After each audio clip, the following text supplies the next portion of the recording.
오늘 우리 14일 날 수능을 보는 이 자녀들을 위해서 같이 기도하고 또 말씀을 나누는 시간입니다. 수험생들을 위해서 같이 말씀을 나누려고 하는데 왜 주례사 하듯이 아내와 남편 얘기를 꺼냈을까? 저는 이 28절에 담긴 말씀 중에 그 아내와 남편에 대한 권면 중에 남편에게 자기를 사랑하는 것처럼 남을 사랑하라. 우리 신앙은 하나님 사랑하는 게 첫 번째 계명이고 이웃을 사랑하는 것이 두 번째 계명이에요. 그래서 10계명도 보면은 앞에 네 가지는 하나님 사랑하는 방법이고 또 뒤에는 이웃을 사랑하는 계명들입니다. 그래서 하나님을 사랑하는 그것이 우리 신앙이죠. 그러나 또 한편으로 우리가 서로 사랑하는 것이 하나님의 계명이에요. 신앙은 하나님 사랑과 인간 사랑이 하나로 엮인 것입니다. 그것이 우리의 신앙인데 예수님께서 하신 계명의 설명 가운데 보면은 하나님 사랑에 대한 것보다 오히려 더 많은 부분은 이웃 사랑에 대해서 말씀을 하셨어요. 계명 설명하시면서 그런데 오늘 우리가 인간을 사랑하는 이 사랑의 계명을 두 가지 측면에서 보는 거예요. 하나는 자기를 사랑하는 것이고 또 하나는 내가 아닌 남을 사랑하는 건데 사실 결혼할 때 하나님의 의도는 내가 아니고 내가 사랑하는 남으로서 첫 번째 대상이 자기 배우자예요. 그래서 결혼 생활은 나 아닌 사람을 사랑하는 하나의 시험의 장이기도 해요. 그래서 결혼한 아내와 남편이 서로 사랑하는 데 따라서 우리가 이웃을 사랑하게 되는 것이죠. 평생 같이 사는 자기 아내나 남편을 사랑하지 않으면서 어떻게 이웃을 사랑할 수 있겠어요? 그렇기 때문에 바로 아내를 사랑하라 하는 계명 속에는 나 아닌 타자를 사랑하는 하나님의 그런 계명의 의도가 들어있는 것입니다.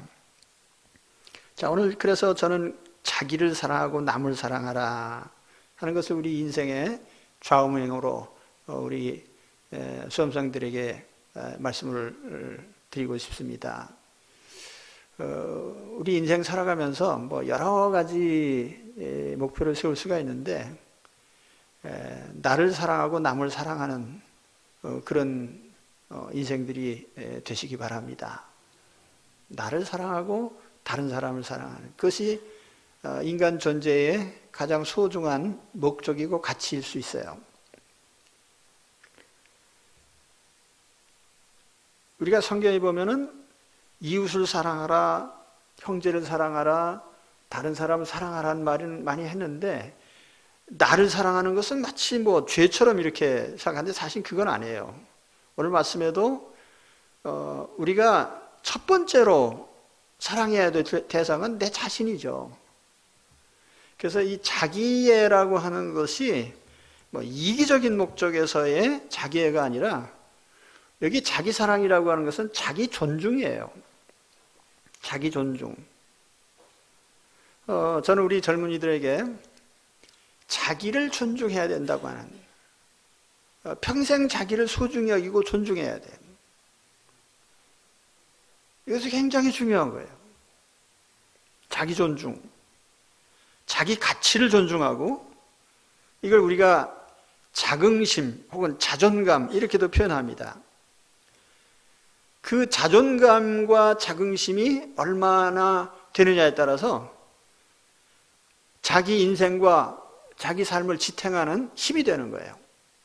자기 존중의 마음, 나를 소중히 여기는 내가 얼마나 가치 있는 존재인가, 이걸 스스로 인정을 해야 돼요.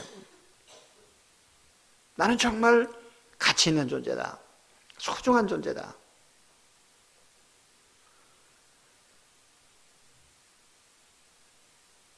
우리가 이렇게 우리 자신을 가치 있게 소중하게 여기는 이유는 우리가 하나님 소유이기 때문에요. 하나님이 우리를 만드셨어요. 우리 소유권이 하나님께 있어요. 내 인생이라고 해서 내 마음대로 하는 게 아니에요. 우주를 창조하신 하나님이 나의 소유권자십니다. 그렇기 때문에 우리는 매우 존귀한 소중한 존재들이죠. 또한 하나님께서 나를 통해서 하나님의 계획을 이루어 가셔요. 하나님이 원하시는 일을 이루어 가시는 도구가 바로 우리 자신들입니다. 그래서 우리가 가치 있는 것이죠. 사람이 누구 손에 붙잡혀 있느냐가 중요한 거예요. 우리는 하나님 손에 붙잡혀서 하나님이 하시고자 하는 일을 이루시는 도구들이에요. 예를 들면 하나님이 하시는 일 중에 제일 위대하신 일이 뭐죠? 하나님 나라를 이루는 것이죠. 천국 건설. 거기에 우리는 소중한 도구들로 하나님이 우리를 쓰십니다. 한 사람 한 사람 다 하나님 도구로 쓰셔요. 하나님 교회 안에 보면은 물론 드러나게 일하는 분들도 있지만은 그러나 전혀 드러나지 않는 분들도 있어요. 드러나지 않는다고 해서 가치의 차이가 있는 건 절대로 아닙니다. 모든 사람이 다 똑같이 하나님 나라에 소중한 가치를 지니고 있어요. 여러분, 우리 속에 세포가 몇 개나 됩니까? 그 많은 세포 중에 가치 없는 세포는 하나도 없어요. 다 서로 연합해서 생명체를 이루는 거예요. 하나의 몸을 이루고 있습니다.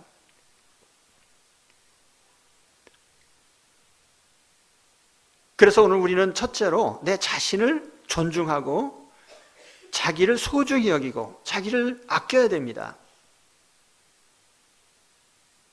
그런데 오늘 주님께서 신랑에게, 남편에게 아내를 사랑할 때 자기 몸처럼 사랑하라는 말을 했어요. 네 영혼처럼 사랑해라, 네 생명처럼 사랑하라, 그런 말씀도 혹간 있지만은 내 몸처럼 사랑해라.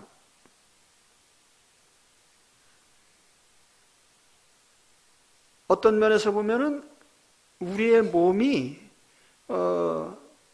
상당히 가치 없이 여겨질 때가 많이 있어요.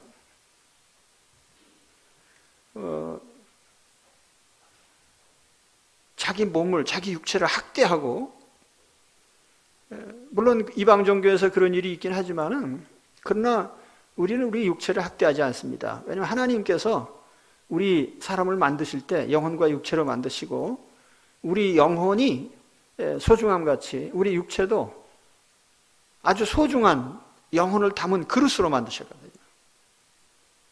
그래서 우리 몸이 거룩한 산채물로 드려라, 로마서 12장 1절에 보면은 우리 육체도 매우 소중해요.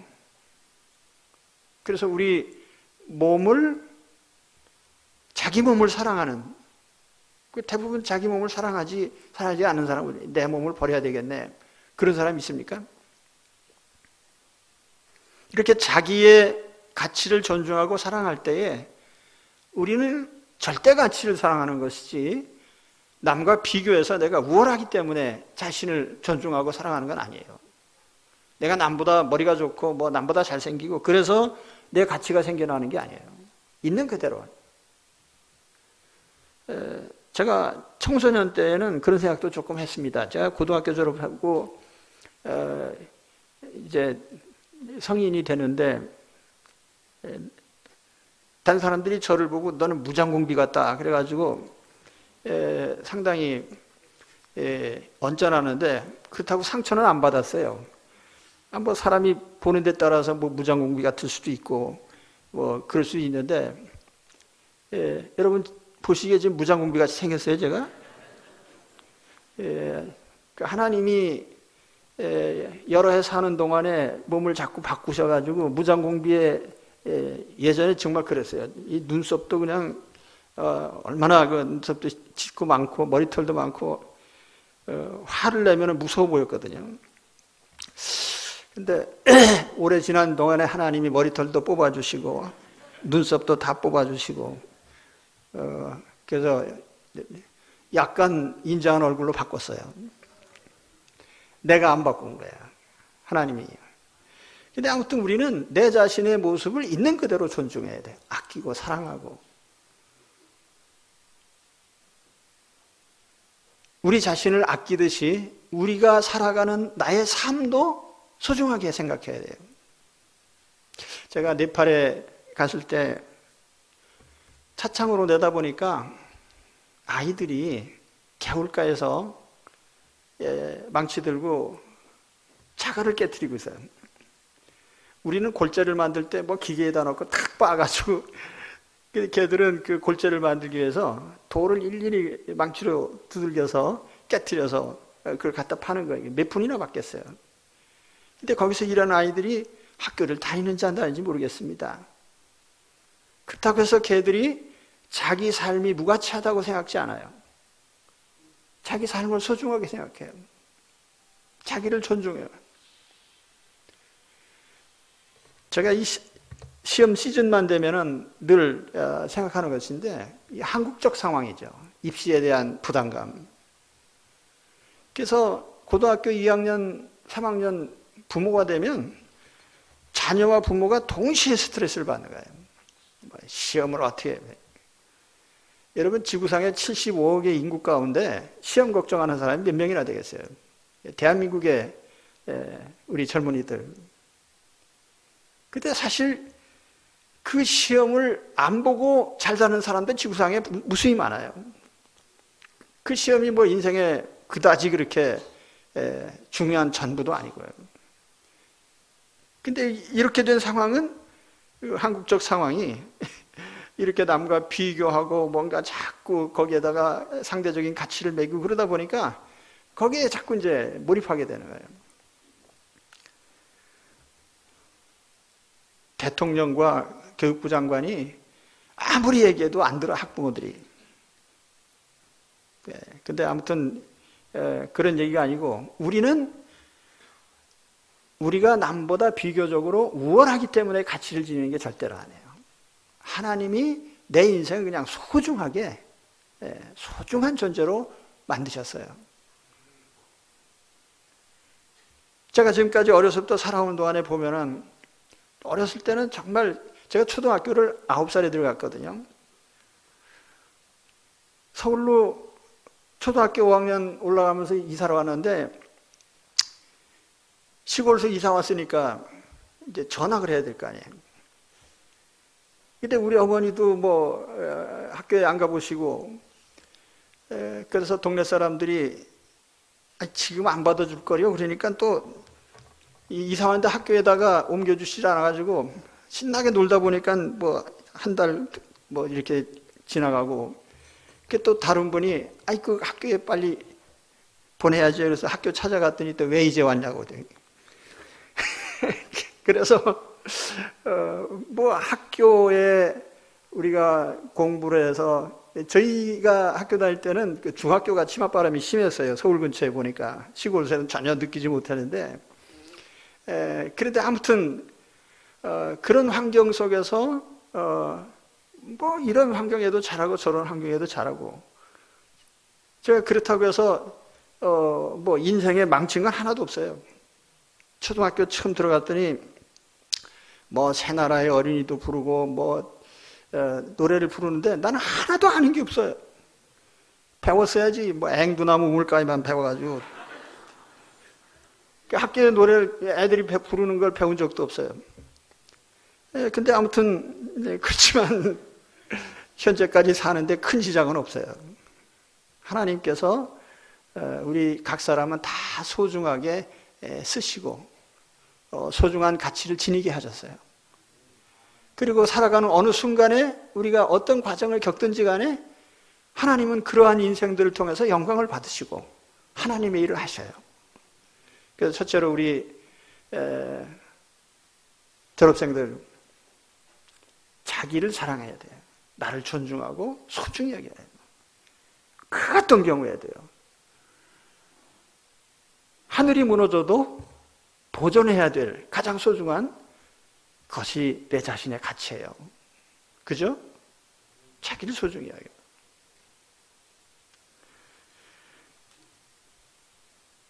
그리고 두 번째는 남을 사랑하는 것이죠.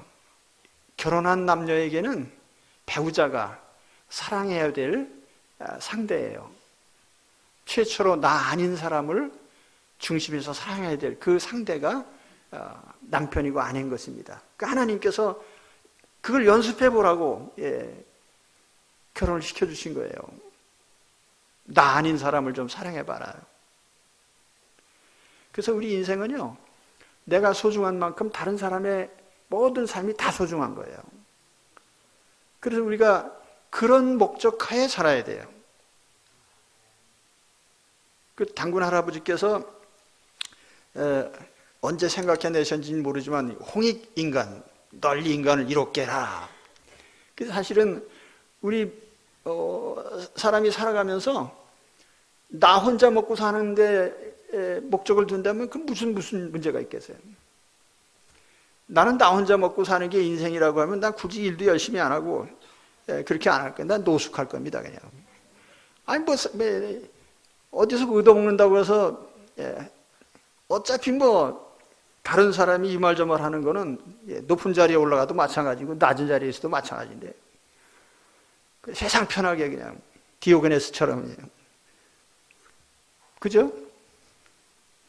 근데 우리가 그렇게 하지 않는 이유는 내 자신을 위해서만 사는 게 아닌 것이 인생이거든요. 다른 사람들을 존중하고 다른 사람들이 잘 되게 하려고 하는, 다른 사람들에게 혜택을 주고 유익을 주고, 그게 우리 인생의 목적이에요. 자, 여러분 왜 공부 열심히 해요? 좋은 학교 가려고. 좋은 학교 가서 뭐 할 거예요?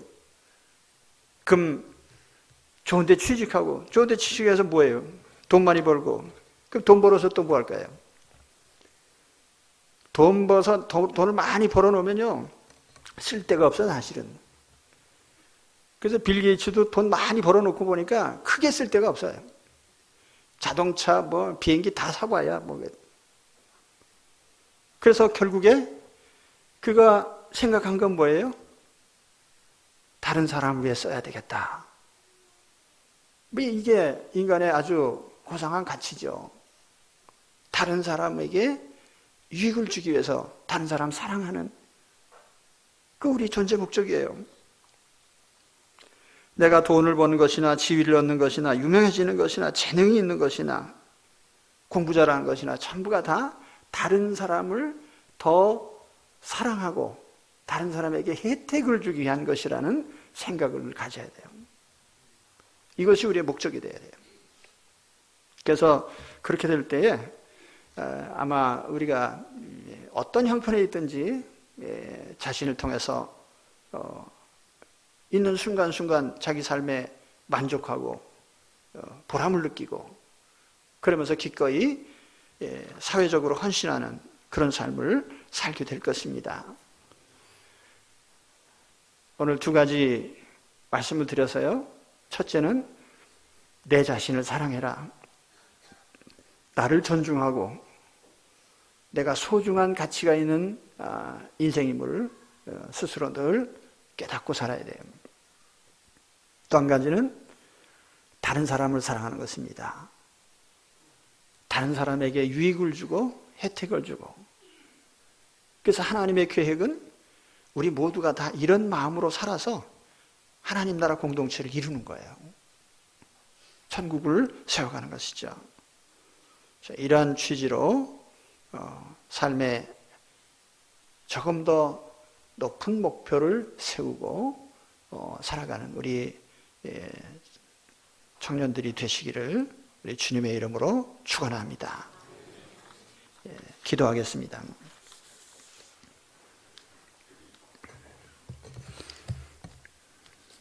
우리 다 같이 통성으로 먼저 기도하고, 오늘 이 자리에 나와 있는 우리 자녀들이 있어요. 제가 한 사람 한 사람 안수를 하겠습니다.